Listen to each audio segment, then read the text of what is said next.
So today we're going to talk about something that's absolutely critical for any engineering team, service level indicators, or SLIs.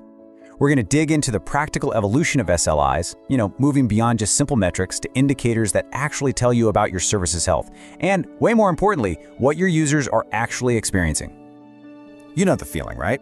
It's that classic scenario in production. You look up, all your internal dashboards are glowing green, the alerting system is totally silent, but then you start hearing from support that users are having major issues. This disconnect, this gap between what your monitoring says and what your users feel, well, that's the fundamental problem we need to solve. So that whole situation, it forces you to ask a really fundamental question. How do we measure the reliability of our service in a way that actually matters? And the answer isn't just throwing more dashboards at the problem. It's about having a disciplined approach to building better SLIs. And today, we're going to walk through a maturity model that shows you exactly how to do that. Okay, so here's the game plan for this explainer. We'll start with that common measurement problem, and then we'll progress through 4 distinct stages of SLI maturity. We'll go from the traditional, system-centric way of doing things, all the way up to SLIs that are tied directly to business impact. And then we'll wrap up by outlining a clear path for you and your team. All right, let's dive into Stage 1, the traditional SLI. This is the starting line for most engineering teams.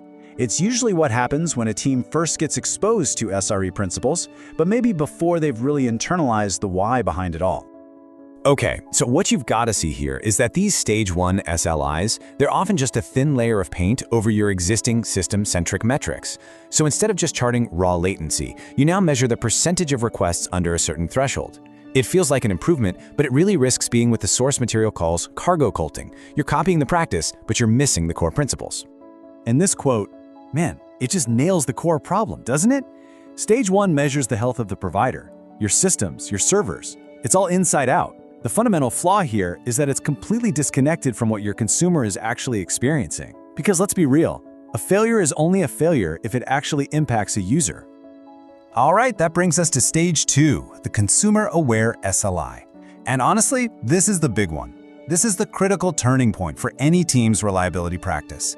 The whole perspective flips from being system-focused to being consumer-focused. This right here is where meaningful measurement really begins. So first things first, let's get really clear on what we mean by a consumer. It's any entity that interacts with your service.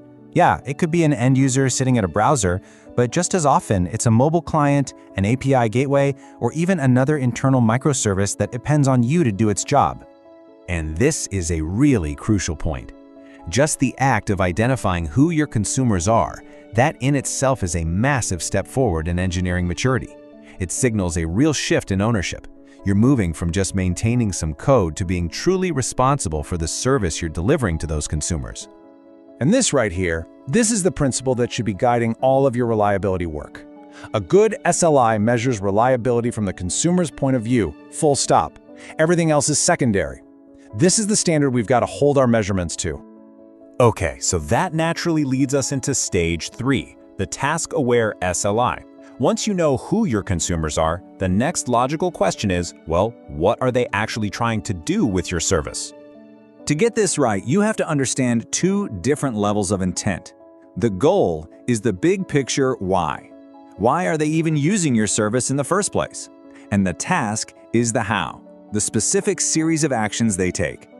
See, meaningful unreliability isn't just a server error, it's when a user fails to complete a critical task they set out to do. Now, once you start thinking this way, it leads to a really important shift in how you actually write the SLI formula. The best practice in the industry is to stop trying to count all the good events. Instead, you get really methodical about identifying and counting the specific failures. Your goal becomes driving that failure count as close to 0 as possible. Let's make this super concrete. Think about a login task. A failure here isn't just a 500-level error code from your API. From the user's perspective, a failure is when the login form rejects their perfectly valid credentials, or when they successfully log in, but the next screen is totally blank. Or maybe the system just keeps logging them out every 5 minutes. That is the level of detail you need for a good task-aware SLI. And that brings us to the most mature level of all, Stage 4, the business-aware SLI. This is really the pinnacle. It's where your engineering efforts get tied directly to actual business outcomes, which lets your team prioritize work based on what truly has an impact. So let's break down what a failure actually looks like through this business lens. The symptom, that's the technical thing we observe. The site is slow. The consequence is how that impacts the user's task. The user can't finish checking out. And the business impact, well, that's the bottom line: lost revenue. And here's the big takeaway, right? Not all failures are created equal. This framework gives you a rational way to prioritize. An issue that blocks the entire checkout flow has a fundamentally different business impact than a small cosmetic bug.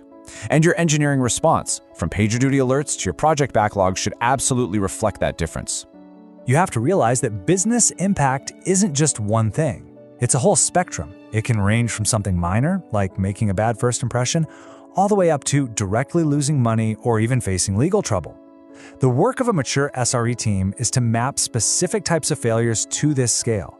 That's what allows you to invest your time and energy, your reliability budget, where it's going to have the biggest effect. Okay, so we've walked through this whole journey, from the very basic to the super advanced. Let's bring it all together and talk about how you can chart a course for your own team. So, just to recap, we've tracked this whole progression through 4 stages, starting with those traditional system-centric metrics, then moving to a consumer-aware perspective, then getting laser-focused on user tasks, and finally, connecting reliability all the way up to business impact. If there's one thing you take away from all this, let it be this: a great SLI creates a clear, measurable link from your consumer's actual experience all the way to the impact on the business. That right there, that's the ultimate goal of all these measurements. And so I'll leave you with this question to take back to your team. Looking at your own monitoring, at your own objectives, which stage are you really operating in today? And, more importantly, what's the next concrete step you can take to move forward on this path?